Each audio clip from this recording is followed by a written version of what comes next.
I had a gut feeling my spouse was gearing up to end our marriage, so I quietly safeguarded my wealth. 2 weeks later, he initiated divorce proceedings, only to retract when his scheme unraveled. Hi, everyone. Before we dive into today's story, I need your support for real. We've noticed a dip in the channel's momentum, and hitting that subscribe button is one of the easiest ways to help us keep going. It's free, it takes a second, and it tells YouTube, yes, more of this. If these slow burn, twisty, emotional stories have ever kept you company on a late night, I'd love for you to be part of this community. All right, let's get into it. I've been lurking in these forums for years.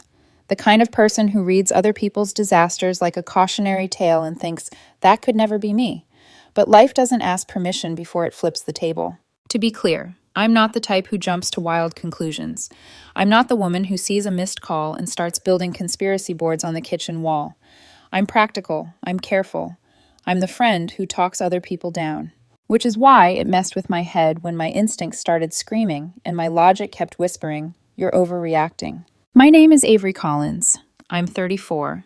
And my boyfriend, technically my husband on paper, even though we still called each other boyfriend and girlfriend out of habit, was Ethan. We'd been together for 6 years, married for 4, and for most of that time we were that couple. The couple people side-eyed at dinners because we had our own little language. Private jokes, stupid faces across the table, that effortless rhythm where you don't even have to ask what the other person wants.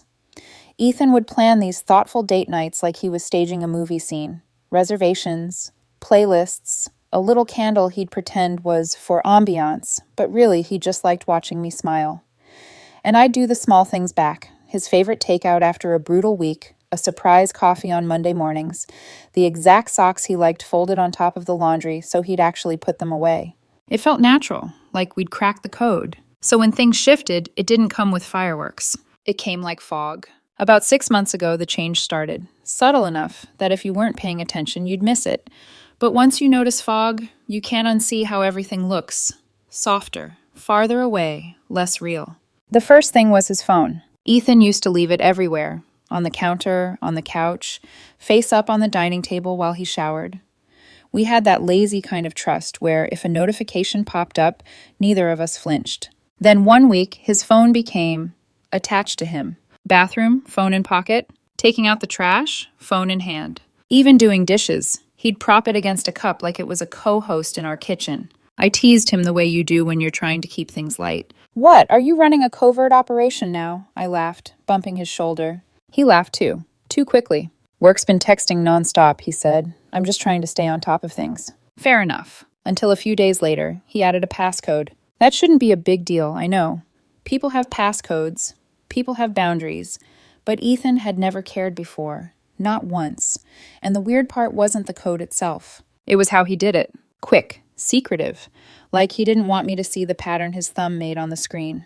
When I asked, casually, like it didn't matter, he shrugged. Cyber threats, he said. You know how everything gets hacked now. He didn't meet my eyes when he said it. Still, I didn't push. Because I didn't want to be that woman. The paranoid one. The suspicious one. The one who turns normal life into an interrogation. But it didn't stop at the passcode. He started taking calls in other rooms. Not discreetly either. His phone would buzz and he'd do this thing, this tiny pause, like he was calculating whether I'd notice. Then he'd smile too bright and say, "Oh, I'll just take this quick," and disappear into the bedroom or step out to the balcony like our living room suddenly had bad reception. When I asked who it was, he'd brush it off. Just a work friend. Just a guy from my team. Just stuff. And then came the face down thing. I didn't even know that was a red flag until it happened over and over. Dinner table, coffee table, couch cushion. His phone would land face down like it couldn't risk a single word lighting up where I might see it. One night I reached toward the salt shaker and my hand went near his phone by accident. He slid it away. Fast. Too fast for someone who wasn't hiding anything. He didn't even realize what he'd done until he saw my face. Then he laughed, again too quickly, and said, "Sorry, reflex." I nodded, but something inside me went cold. Because reflexes come from fear or guilt. And then the emotional distance started. Our conversations used to be easy. Now they felt like chores we completed so the silence wouldn't swallow us whole. If I mentioned the future, our anniversary trip, maybe saving for a new car, Ethan would give a vague, "Yeah, we'll figure it out." And then he changed the subject so cleanly, it felt like watching someone close a door in your face without slamming it. It all crystallized one afternoon when he told me he was meeting a friend for coffee. I was out running errands near that area, and I thought, honestly, I thought it would be sweet to surprise him. Like a reset, like proof we still had that spark.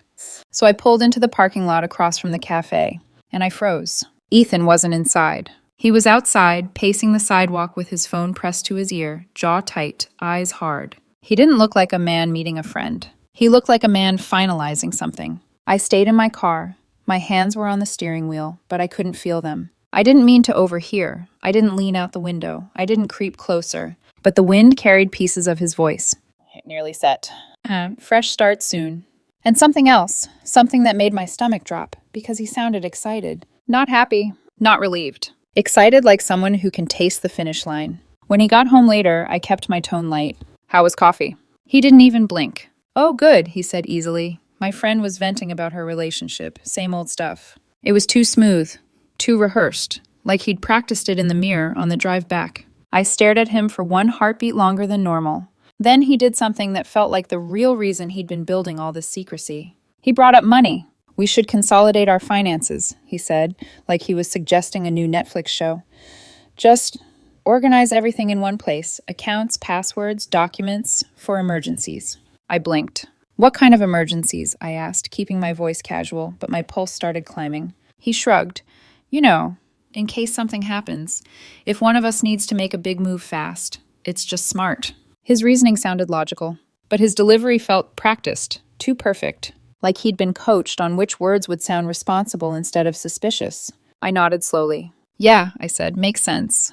But inside, my instincts were screaming so loud I could barely hear my own thoughts. Why now? Why this sudden push to streamline money when we'd always been relaxed? Separate accounts, shared expenses, no drama. That night, I lay in bed next to him, staring at the ceiling, while he breathed like a man with nothing to hide. Phone secrecy. The cafe call. The distance. The money questions. It wasn't one big smoking gun. It was the way all the little things formed a pattern, a shape. And that shape looks like an exit. I told myself I'd wait. I told myself to be calm. But deep down, I already knew. Something was coming. And if I didn't prepare, I would be the last person to find out, after it was too late. The worst part about suspicion isn't the fear. It's the silence you have to live in while you decide whether you're crazy. For the next few days after Ethan's "let's consolidate everything" speech, I kept doing what women like me always do when something feels off. I tried to normalize it. I tried to be the calm one. I tried to talk myself out of my own instincts. Because if you accuse the person you love of plotting behind your back, and you're wrong, you don't just apologize. You fracture something. So I smiled. I made dinner. I laughed at the right moments. I kissed him goodnight like my stomach wasn't tied in knots. But every time his phone buzzed, my eyes flicked toward it before I could stop myself. Every time he got up and stepped into another room to take a quick call, my chest tightened like a hand closing around it. And every time he came back with that neutral expression, like nothing had happened, I felt that fog again, that distance. It wasn't just the phone anymore. It was him. Ethan had this habit when he was happy. He'd fill the room. He'd talk with his hands. He'd lean into me when I spoke, like every word mattered. Now he felt elsewhere. Like his body was here, but his mind was already packing boxes. One night, I tried to pull us back to what we were. You know, I said, flipping through vacation ideas on my phone. Our anniversary is coming up. We could finally do that weekend cabin thing. No work. Just us. He didn't even look up from the TV. Yeah, he said, flat and quick. We'll figure it out. Then he changed the channel. Just like that. It was such a small moment. No yelling, no argument. But it landed in my stomach like a stone. Because when someone is still invested, they don't respond to your future like it's an inconvenience. They respond like it matters. The next day, he brought up the finances again. Not in a dramatic way. In a casual way, like he was trying to make it feel normal. We were in the kitchen. I was slicing fruit. The knife hit the cutting board in a steady rhythm, and he was leaning against the counter, scrolling on his phone like he was half listening to the world. Hey, he said, now looking up. Have you thought about sorting out the bank stuff? Like, do you know where all our account info is? Passwords, statements, that kind of thing? I set the knife down slowly. My heartbeat didn't spike. It dropped. Because now it wasn't a suggestion. It was persistence. I wiped my hands on a paper towel, turned to him, and kept my voice calm on purpose. Steady, controlled, the way you talk when you're forcing yourself not to sound emotional. Okay, I said, what's going on? He paused. The smallest pause. And I watched his thumb stop moving on his phone. You've been weirdly fixated on our finances lately, I continued. Is there something we need to talk about? He looked up like I'd startled him, then laughed, again, that quick laugh that never reached his eyes. No, he said immediately. No, nothing's wrong. I think it's smart. Smart for what? I asked. He shrugged, but it wasn't a casual shrug. It was defensive, tight. I don't know. Life, emergencies, it's not a big deal, Avery, I swear. There it was. The word Avery. He only used my full name when he was trying to sound reasonable, when he was trying to guide a conversation somewhere without making it obvious. I stared at him for one more beat, letting the silence press against us. Then I nodded. Okay, I said softly. And I dropped it. Not because I believed him, because I wanted to see what he'd do next. That night, while he showered, I sat on the edge of the bed and stared at the bathroom door like I could hear the truth through the steam. I hated what I was becoming. I hated that I was counting red flags instead of counting blessings. But my instincts weren't quiet anymore. They were relentless. The next day, while Ethan was at work, I logged into our joint account. I didn't do it with adrenaline, like some spy movie. I did it with a sick feeling in my throat, like I was about to confirm something I didn't want to know.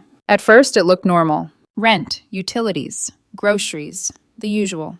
Then I noticed the transfers. Not one big chunk. Small ones. A few hundred here, a few hundred there. Amounts small enough that most people wouldn't notice unless they were looking.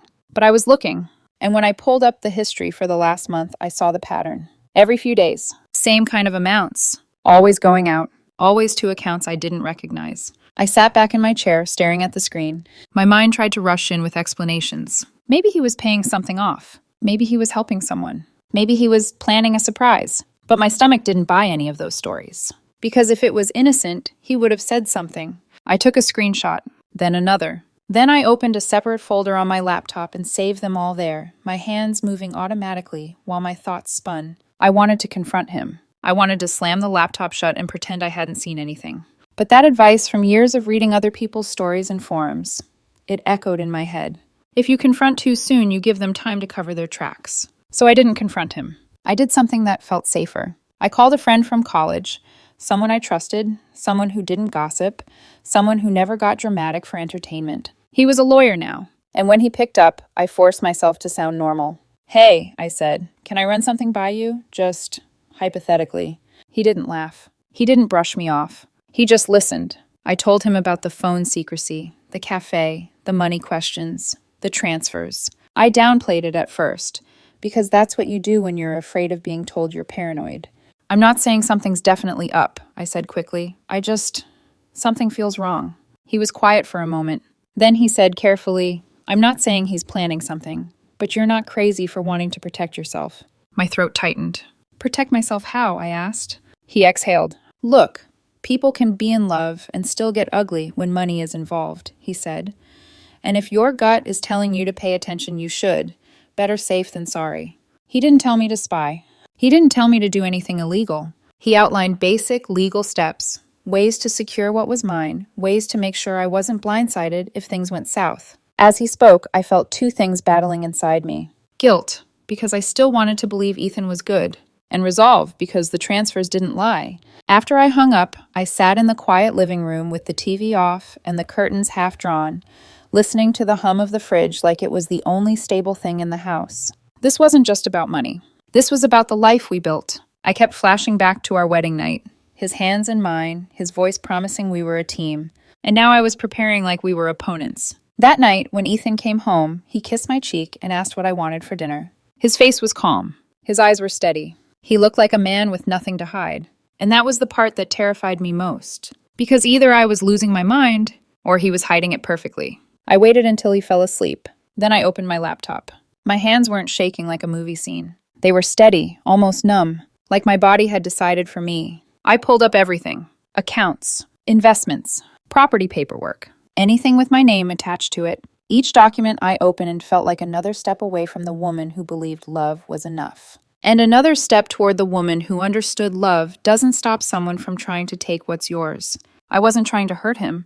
I was trying to survive him, if my instincts were right. I made a list. What could be moved? What couldn't? How fast it could happen? How discreetly? I paused, staring at the cursor blinking on the screen like a heartbeat. Then I did something I didn't think I'd ever do in my life. I called my mom. It was late. She answered on the second ring, her voice thick with sleep. Baby, what's wrong? I swallowed. I need you to hold some things for me, I said, keeping it vague. It's not bad, just a precaution. There was a pause. The kind of pause where a mother hears the truth you're trying not to say. Are you okay? She asked softly. Yeah, I lied. I just want to be careful. She didn't push. She didn't demand details. She just said, of course, whatever you need. When I hung up, a wave of relief hit me so hard it almost felt like grief. Because needing your mother like that as an adult means something in your life has cracked. And I could feel the crack spreading. By the time Ethan rolled over in his sleep and mumbled something I couldn't understand, my list was complete.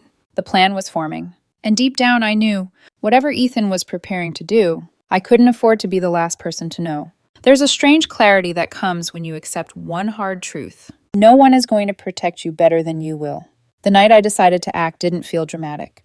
There was no rain hitting the windows, no trembling hands hovering over the keyboard like a movie scene. It felt quiet. Too quiet.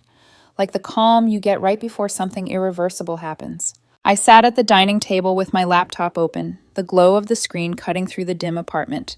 Ethan was out, working late, he'd said, which lately meant nothing and everything at the same time. I stared at the first account on my list. This was the money I'd built before him. Savings from my 20s. Investments I'd researched myself. The safety net I was proud of because it meant I didn't need anyone to survive. And yet here I was, wondering if the man I loved was positioning himself to take it. My lawyer friend's words echoed in my head. You don't need proof to protect yourself. You need timing. So I started with the cleanest moves. The ones that were legal, quiet, defensible. I transferred what I could, slowly, methodically, never in one big chunk. Enough movement to secure myself, but not enough to trigger alerts or questions. I left the joint account untouched except for normal expenses. Rent still paid, groceries still bought. I wasn't trying to disappear the money. I was trying to make sure it couldn't disappear from me. As each confirmation email popped up, a dull ache settled in my chest. Not fear, not excitement, grief. Because every transfer felt like I was admitting something I wasn't ready to say out loud. That the marriage I believed in might already be over, and I was the only one still pretending otherwise. Then came the house. The paperwork sat in a neat folder I'd barely opened in years because I trusted that I didn't need to. Trust makes you lazy in the best way. It convinces you danger is always external, never sleeping beside you. I reviewed every page, every clause, every signature. And when I made the call to initiate the change, putting it under a structure tied to my mother, I had to pause halfway through the conversation just to breathe. This is legal, right? I asked quietly, even though I already knew the answer. Yes, the professional on the other end said calmly. It's been done many times before. That should have comforted me. Instead, it made me sad, because it meant my situation wasn't unique. People had stood where I was standing, felt what I was feeling, loved someone, and still needed armor. By the time I closed my laptop, my reflection in the dark screen looked different, older, sharper, like someone who just crossed an invisible line. I wasn't the woman who assumed good intentions anymore. I was the woman who prepared for bad outcomes. When Ethan came home later that night, I was already in bed. He slid in beside me, kissed my temple, and asked if I wanted to watch something tomorrow. Sure, I said, my voice steady. He wrapped an arm around me, relaxed, comfortable, unaware. And the weight of that nearly crushed me, because part of me wanted to shake him awake and scream, "Why are you doing this?" And another part of me whispered, "Because he thinks you won't see it coming." The next few days were an exercise in acting. I laughed when I was supposed to. I asked about his work. I responded like nothing inside me was rearranging itself into something colder and stronger. Ethan, meanwhile, seemed lighter, not affectionate exactly, but relieved, like something he'd been worried about had resolved itself.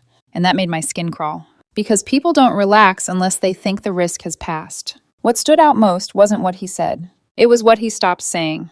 No more talk about finances. No more questions about documents or passwords. The topic vanished completely. At first, I wondered if he'd dropped it because I'd pushed back. Maybe he thought it wasn't worth the effort. But then I noticed the glances. Quick looks when he thought I wasn't paying attention. The way he'd open his mouth like he was about to say something, then stop. It felt like he was waiting for me to bring it up, waiting for permission. waiting for a sign that I was still the same woman who trusted without question. I didn't give him one. That silence became my shield. Every night, after he fell asleep, I checked everything again. Accounts, documents, dates, signatures. I made sure nothing could be undone on a technicality. I confirmed with my mom that she had every file, every backup. This is all just precaution, I told her again. I know, she said gently, and I'm proud of you.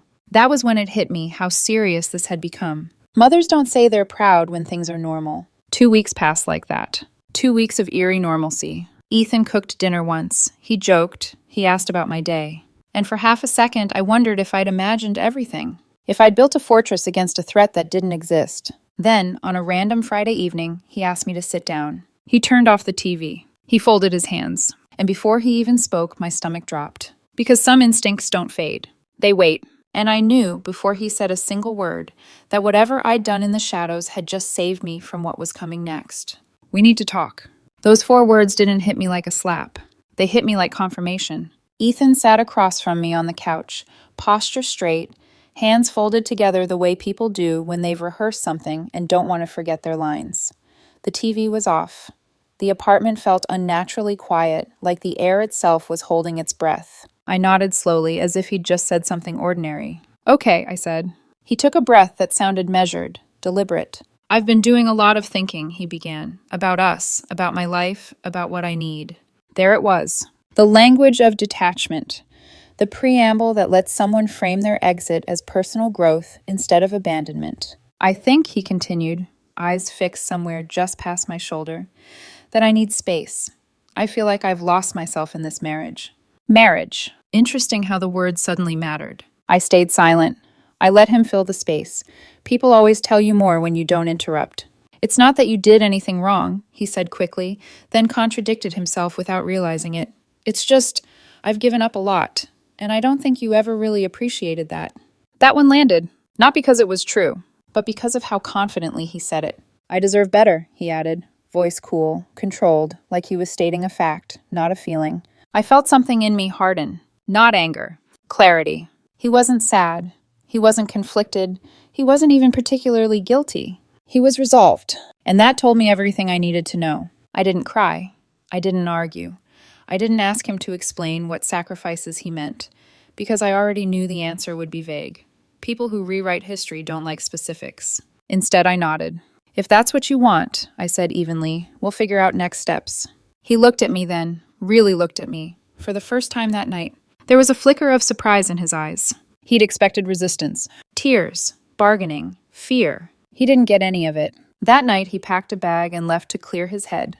By Monday morning, the papers arrived. Not a conversation, not a discussion, legal documents. I sat at the kitchen table with a mug of coffee that went cold in my hands as I read through them. It wasn't just a divorce filing. It was a demand. Half the house, half my savings, my investments, the car, and a vague request for spousal support that made no sense given his income. It wasn't grief that washed over me. It was disbelief. Because this wasn't someone leaving a relationship. This was someone trying to cash it out. And suddenly, every strange moment from the last 6 months snapped into place. The secrecy, the money questions, the friend who'd been helping him see clearly. This wasn't impulsive. It was strategic. I called my lawyer that afternoon. He didn't sound surprised. Do not respond emotionally, he said. Let me handle this. So I did. And that was when the real waiting began. The kind where you don't sleep properly. Where every unknown number makes your pulse spike. Where you replay conversations and realize how carefully you were being positioned. A few days later, Ethan texted me. I hope you understand this isn't personal. I stared at the message for a long time before locking my phone and setting it face down on the table. Because it was personal. It was just also calculated. And the person he thought he was out maneuvering? She was already 3 steps ahead. Once the papers were filed, Ethan stopped pretending this was about feelings. Everything became transactional. He didn't ask how I was doing. He didn't check in. He didn't circle back with late-night nostalgia or second thoughts. What he did do was push. Through lawyers. Through timelines. Through demands dressed up as fair. That's when I knew, without a doubt, that someone else had been whispering in his ear. Because people don't suddenly learn how to squeeze a settlement out of nowhere. They're taught. The first clue came from social media. I hadn't blocked him, and he hadn't blocked me. We were still living in that strange in-between, where everything was technically polite but emotionally radioactive. I scrolled through his tagged photos, old events, work functions, group shots I'd never looked at twice before. That's when I noticed her. Trisha. She wasn't front and center. She didn't leave heart emojis or flirty captions. She was subtle. A like here. A you're killing it there. A comment on a post that didn't really need one. Enough to blend in. Enough to be invisible unless you were already looking. I clicked her profile. Public. Marketing job. Mid-30s. Stylish but not flashy. The kind of woman who knows how to look harmless while planting ideas. And then I saw it.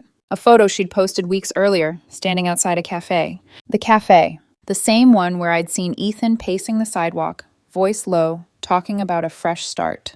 My stomach tightened. I didn't have proof. But I had pattern recognition. And patterns don't lie. I reached out to a mutual friend, someone who'd known Ethan long before me. I kept my tone light, careful not to sound accusatory. Hey, I said. Have you talked to Ethan lately? He mentioned a friend who's been giving him advice. There was a pause on the line. Too long. I don't really want to get involved, she said quickly. I don't know anything. Then she ended the call. I tried another friend. Same approach. Same outcome. Evasiveness. Defensiveness. Like they'd all been prepped to say the same thing. Finally, I called someone I trusted less, but who valued honesty more than loyalty. She hesitated. Then she sighed. There's a woman at his work, she said quietly. Trisha.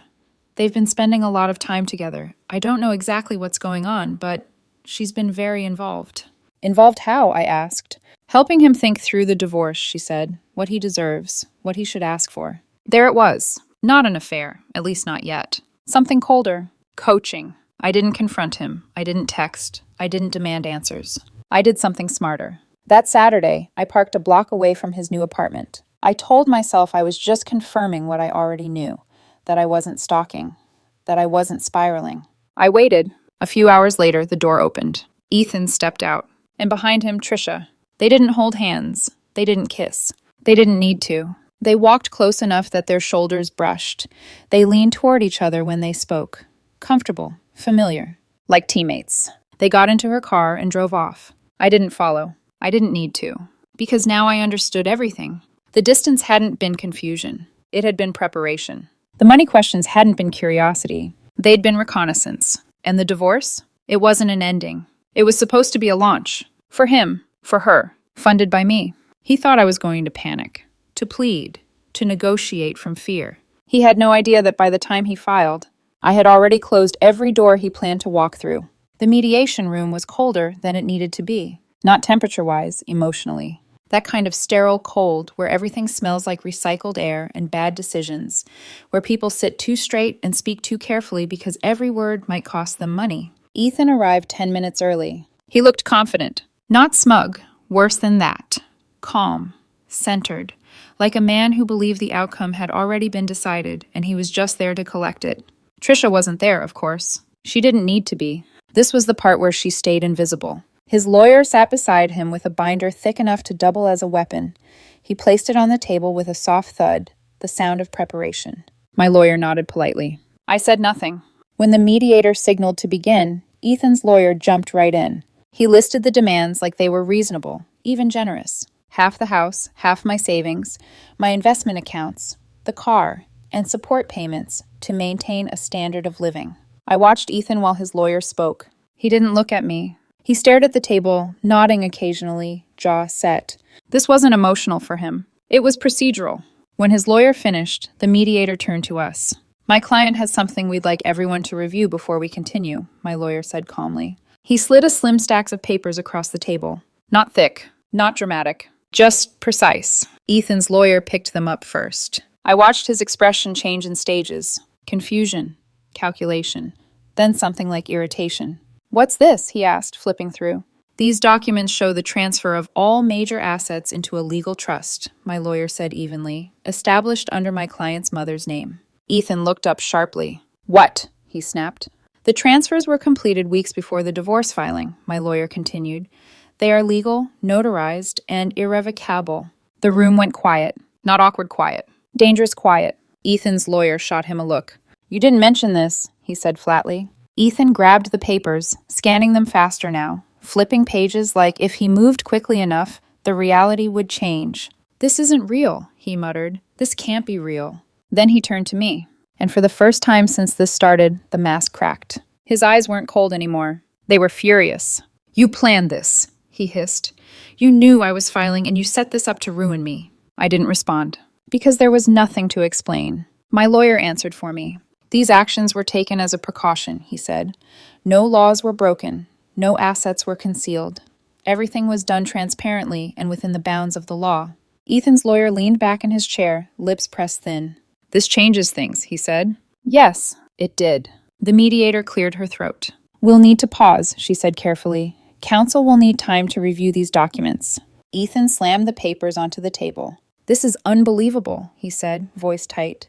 "I can't believe you'd do this to me." I finally looked at him, really looked at him. "This is what you were doing to me," I said quietly. The meeting ended shortly after that. Outside, in the hallway, Ethan grabbed my arm. Not hard enough to leave a mark, but hard enough to make a point. "This isn't over," he said under his breath. "You'll regret this." I met his eyes. "My only regret," I said, "is trusting you." And for the first time since all of this began, he looked scared. The fallout didn't happen all at once. It leaked. At first it came as calls. Missed calls, to be exact. My phone lighting up with Ethan's name at odd hours. Early morning. Late night. In between meetings. Like he was throwing darts at the clock, hoping one of them would land when my defenses were down. I didn't answer. The first voicemail was almost gentle. "Hey, can we talk?" he said, voice low, measured. "I think things got misunderstood." The second one came an hour later. "I'm not trying to fight you. I just want us to be reasonable." By the end of the day, the tone shifted. "You didn't have to do this," he snapped in the next message. "You blindsided me." I deleted them without responding. My lawyer had been clear. Silence was my strongest position. Anything I said could be twisted, reframed, or used as leverage. Ethan wasn't used to silence. By day 2, the messages swung wildly, like he was throwing emotions at me, hoping one would stick. One voicemail sounded tight, controlled, his voice rough around the edges. Not tears, not weakness, just frustration straining against pride. "I supported you," he said. "I sacrificed for you, and this is how you repay me?" Another came hours later, sharper. "You think you're some kind of genius now? All you've done is prove how selfish you really are." Then, late that night, one final message. This didn't have to be ugly. I stared at my phone after that one, because it hadn't been ugly until he realized he wasn't getting what he came for. When calls and voicemails stopped working, he switched strategies. He went public. Not publicly in a social media meltdown way, but quietly, carefully, the way people do when they're trying to control a narrative. Friends started texting me, not accusing me outright, just probing. "Hey, I heard things are rough." I didn't know Ethan was feeling so unappreciated. I guess sometimes people do drastic things when they feel cornered. Cornered. As if he were the victim. I didn't defend myself. I didn't explain.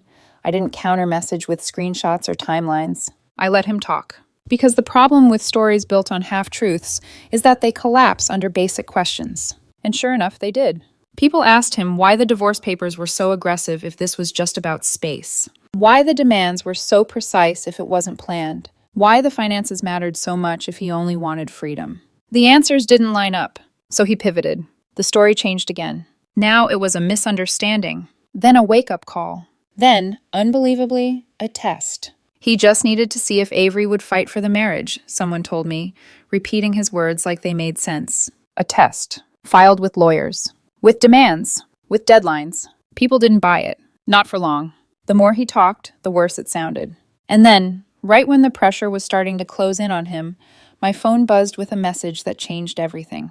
It wasn't from Ethan. It was from Tom. We weren't close. Friendly, yes. Trusted, maybe, but not someone who inserted himself into drama. "I have something you need to see," the text read. "Can we talk?"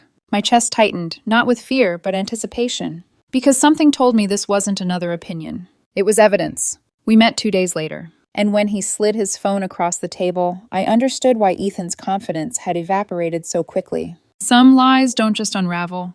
They detonate. Tom didn't say anything at first. He just slid his phone across the table and watched my face instead of the screen, like he was bracing for impact. "What am I looking at?" I asked, even though my chest had already tightened. "Read," he said quietly. "All of it." I scrolled, and with every swipe, the room felt colder. They were messages between Ethan and Trisha. Not vague, not suggestive, not open to interpretation. Strategic. Calculated. Cruel in the way people get when they stop seeing someone as a person and start seeing them as a resource. One message from Ethan read, "She's hesitating. I think she suspects something." Trisha replied, "Then you need to push the narrative harder. Make her feel guilty. Remind her what you gave up. She owes you." My throat went dry. Another message, days later.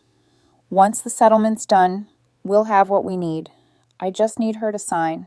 Trisha's response came fast. "Stay strong. Don't back down. You deserve half and more. We'll start fresh once you've got the money." I stared at the screen, my hands perfectly still. This wasn't emotional venting. This wasn't two people leaning on each other during a breakup. This was a playbook. Every strange moment, every rehearsed line, every financial question. All of it had been engineered. Tom exhaled slowly. "I didn't want to believe it at first," he said. "But Mark, a guy I know, overheard Trisha bragging about how she was helping Ethan secure his future.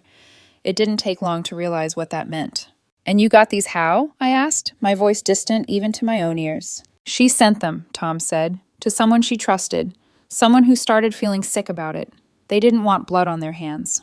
I nodded. I wasn't shaking. I wasn't crying. I felt emptied out, like whatever part of me still wanted to believe there was a misunderstanding had finally been excised.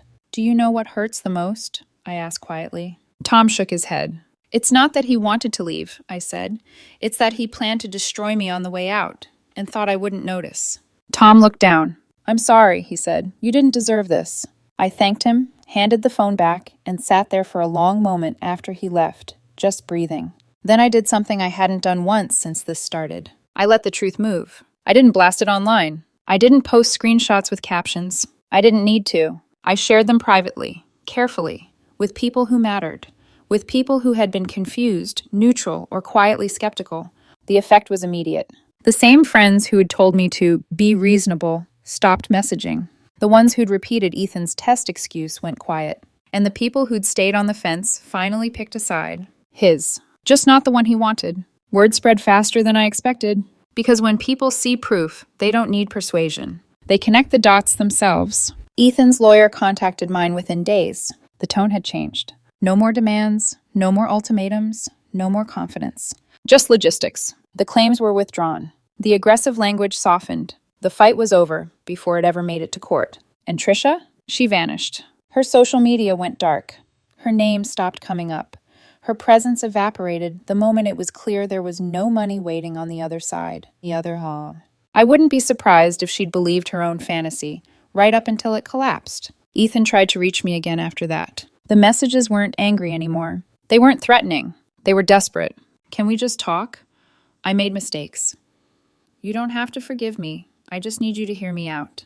I didn't respond, because there was nothing left to hear. Some betrayals don't end in screaming matches or dramatic confrontations. They end in silence, the kind that settles when the truth has finally done its work. Tom didn't say anything at first. He just slid his phone across the table and watched my face instead of the screen, like he was bracing for impact. "What am I looking at?" I asked, even though my chest had already tightened. "Read," he said quietly. "All of it." I scrolled, and with every swipe, the room felt colder. They were messages between Ethan and Trisha. Not vague, not suggestive, not open to interpretation. Strategic. Calculated. Cruel in the way people get when they stop seeing someone as a person and start seeing them as a resource. One message from Ethan read, "She's hesitating. I think she suspects something." Trisha replied, "Then you need to push the narrative harder. Make her feel guilty. Remind her what you gave up. She owes you." My throat went dry. Another message, days later. "Once the settlement's done, we'll have what we need. I just need her to sign." Trisha's response came fast. "Stay strong. Don't back down. You deserve half and more. We'll start fresh once you've got the money." I stared at the screen, my hands perfectly still. This wasn't emotional venting. This wasn't two people leaning on each other during a breakup. This was a playbook. Every strange moment, every rehearsed line, every financial question. All of it had been engineered. Tom exhaled slowly. "I didn't want to believe it at first," he said. "But Mark, a guy I know, overheard Trisha bragging about how she was helping Ethan secure his future. It didn't take long to realize what that meant."